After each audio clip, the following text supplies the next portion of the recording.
Hey guys, and welcome back to my channel. Today we're going to talk about a really common mistake that many English learners make all the time, including myself. To overuse the word very way too often. And in this video, I'm going to share with you a few alternatives that you can use in conversation. The word very itself sometimes doesn't add any extra feelings to the discussion. It just highlights the adjective that you're trying to use. And if you're writing an essay for university, for example, it doesn't make your speech look so professional, and it takes up so much space, as you could be limited to 500 words, I guess, or even less. So today I'm going to help you get rid of the word very, and I'm going to give you a few alternatives that'll make you sound fluent in English. Let's start with very happy. Now, there's a ton of different ways to express happiness in English. There are many advanced alternatives such as elated, ecstatic, thrilled, overjoyed. I'm gonna show you a few examples to make it clear when to use each one of them. For example, he just found out he passed his final exams and he's very happy. We can add more meaning and excitement by replacing it with overjoyed. He just found out he passed his final exams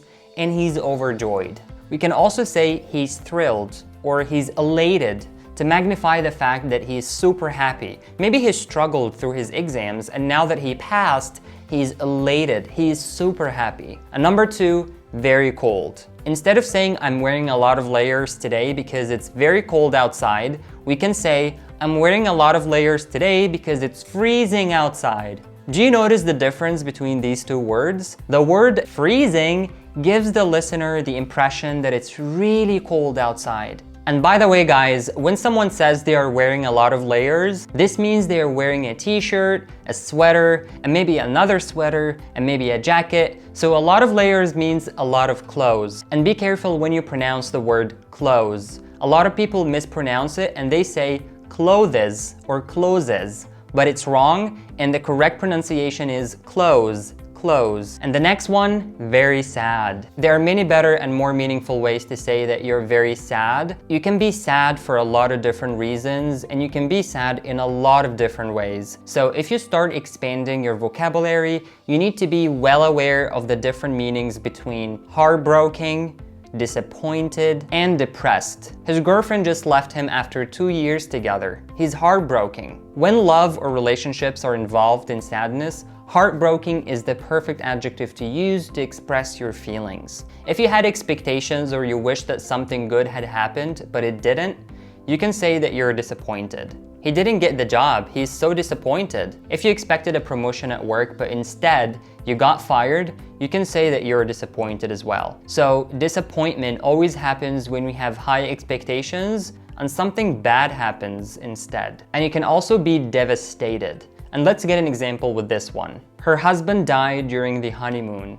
She's devastated. If you look at this situation, it's quite difficult actually. It's mixed with strong feelings of shock and sadness.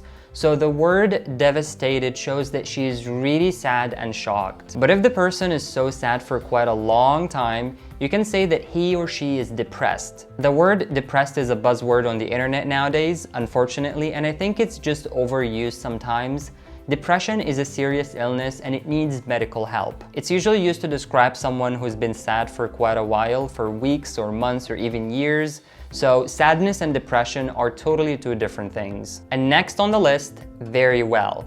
Instead of saying you did very well in that class, you can say you did exceedingly well in that class. To exceed means to be superior or to be better than some kind of standard that already exists. Very often we use the adverb exceedingly like this: exceedingly difficult, exceedingly complex, exceedingly smart, exceedingly generous. These are the ways that native speakers use the adverb exceedingly. And next up, very good. We can say it was a fantastic movie. The interview was excellent. A splendid soccer player, an exceptional politician, a marvelous lifestyle. The conversation was terrific. Her eyes are stunning. All these alternatives add extra sense and magnify your feelings. Let's use them in your daily conversations and tell me in the comments which one is your favorite. Another way of saying very is undeniably.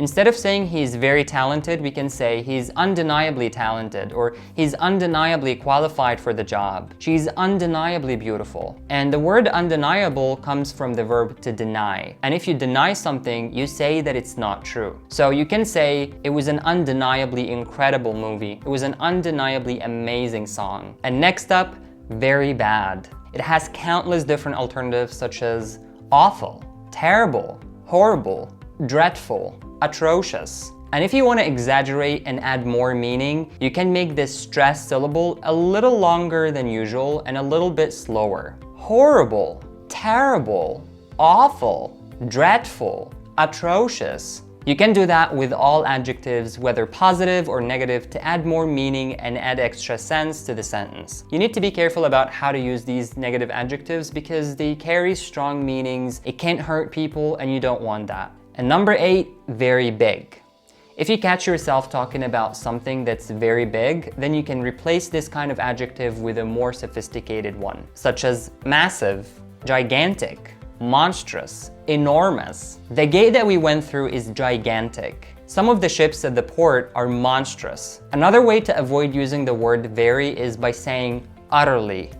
I want you to pay attention to the double T here. It's flap T, and in American English, it's pronounced as a light D. Utterly, utterly. Make sure you pronounce the R as well. Instead of saying it's very crazy, we can say it's utterly absurd. Instead of saying I was very amazed, we can say I was utterly amazed. And next up, very small. We can say tiny, minuscule, minimal. All she gave him to eat was minuscule pieces of toast. The chances of losing their money is minimal. Also, instead of saying very dirty, we have many other alternatives that we can use, such as filthy. But filthy is such a strong word, so be careful about the way you use it with people that you care about. But if you want to say that something is very clean, you can say it's spotless or it's immaculate. What a beautiful word. His car was spotless. My mom's kitchen is always immaculate. And next up, very ugly. Instead of saying very ugly, we can say it's hideous. And I have to remind you again that these phrases are really strong and you need to be careful when you can use them. Don't use these words with people. And if you're in a situation where you forgot all these words that I shared with you today, I don't want you to stop talking and try to memorize these words. You can still use any other adjectives, but instead of using very, you can use extremely or really. The movie was extremely beautiful. The car was really fast. And if you enjoyed this video, I suggest you go watch my other videos on the channel. I think you'll absolutely enjoy it. So thank you guys and see you next time.